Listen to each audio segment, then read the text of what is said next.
हरे कृष्णा कृष्ण कृष्ण हरे हरे, हरे राम राम राम हरे हरे, श्री राधे। हरे कृष्णा। कैसे हैं आप लोग? इस वीडियो में बात करेंगे हम रंभा एकादशी के बारे में। लेकिन सबसे पहले ये तो बता दूं, मैं को नमस्कार, मैं vastu expert, tarot card reader, astrologer and आप सबकी लाइफ डिजाइनर दीक्षा आप लोगों का बहुत बहुत स्वागत करती हूँ। कैसे हैं आप लोग?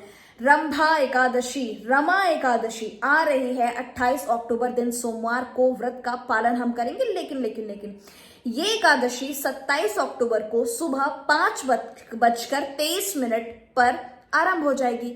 अब आप सोचिए, सूर्योदय में ही तिथि है और अगले दिन 28 अक्टूबर को सुबह 7:50 पर यह तिथि समाप्त भी हो जाएगी।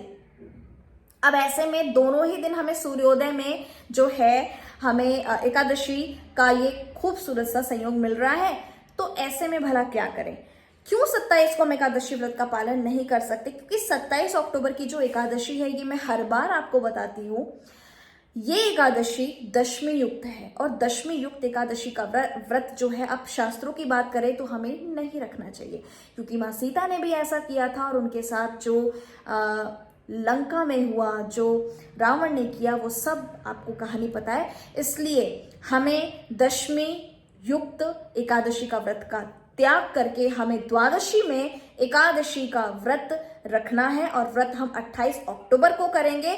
28 तारीख को पूरे दिन हम एकादशी व्रत का पालन करेंगे और हम 27 संध्या को दशमी मानकर हम अपना व्रत जो है आरंभ करेंगे। बात करेंगे अब हम पारायण के एकादशी व्रत की। हाँ, छोड़कर मत जाना, पारायण के बाद धनतेरस अगले दिन है। पारण के दिन जब हम पारण करेंगे उस दिन धनतेरस है। इसलिए आपको एकादशी पर 28 अक्टूबर को एक पोटली बनाना सिखाऊंगी इस वीडियो में, इसलिए प्लीज ध्यान से सुनिएगा। आपको क्या करना है, आपने एकादशी वाले दिन पहले तो आपने एकादशी व्रत रखा, अगले दिन पारण का समय जान लीजिए। अगले दिन पारण का जो समय है वो 6:39 से 10:20 के बीच में है।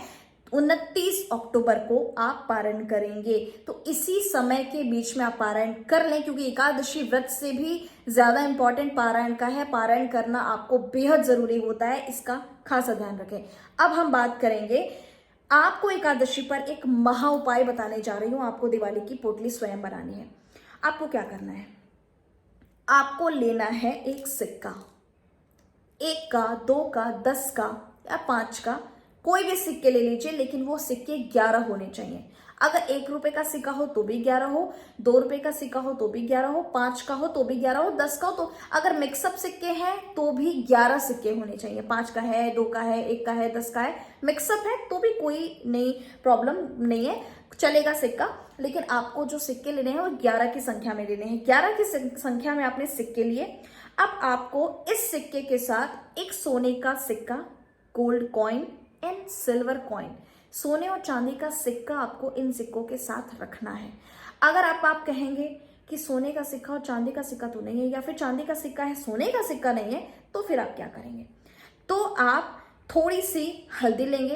ये जो सोना है ना, सोने का सिक्का, ये हमारे गुरु को रिप्रेजेंट करता है।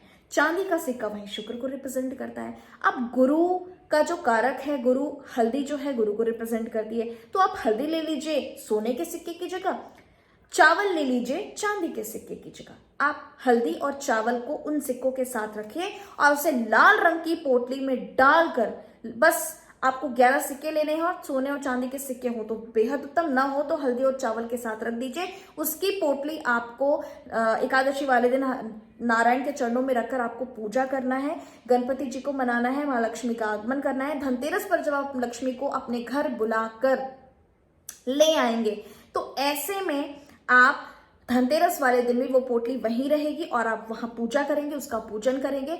दिवाली वाले, दिवाली वाले दिन भी वहां ज्योत प्रज्वलित करेंगे। अब आती है दिवाली।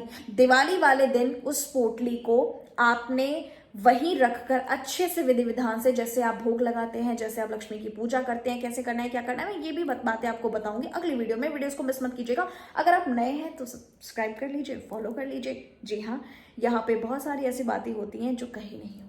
जी हाँ, यहाँ आपको अलग अलग लीलाएं, ठाकुर जी की लीलाएं भी सुनने को मिलती हैं, आपको गाइडेंस भी दी जाती है, आपकी समस्याओं का समाधान भी किया जाता है। वो भी मैं नहीं करती, हमारे ठाकुर जी ही करते हैं। जी हाँ, दिवाली पे अगर आप जुड़ रहे हैं तो बहुत बहुत स्वागत है। ये चीज आपको दिवाली पर करनी है। दिवाली तक करनी है ये जो उपाय मैंने बताया। और दिवाली संपूर्ण होते ही आपने दिवाली वाली रात्रि में स्थिर लग्न में इस पोटली को उठाकर अपने गले में, तिजोरी में, या आप अपना जहां भी कैश रखते हैं, कैश बॉक्स है, वहां आप इसको रख दीजिए और सालों साल इस पोटली को टच मत कीजिए। बस पूर्णिमा जब भी आए, अमावस जब भी आए, एकादशी जब भी आए, जब भी कोई त्योहार आए, इस पोटली पर धूप दीप आपको खोल कर दिखाते रहना है और इस पे इत्र डालते रहना है। बस इतना काम कीजिए। फिर देखिए माँ लक्ष्मी, जैसे मोबाइल का टॉवर होता है ना, दूर कहीं भी हो और मोबाइल में नेटवर्क आ जाता है, एग्जैक्टली वैसे ही माँ लक्ष्मी का टॉवर है ये, माँ लक्ष्मी को खींच कर लेकर आएगा आपके घर तक। कीजिए इस दिवाली ये उपाय। फिलहाल दीजिए इजाजत, मिलती हूँ। श्री राधे, हरि बोल।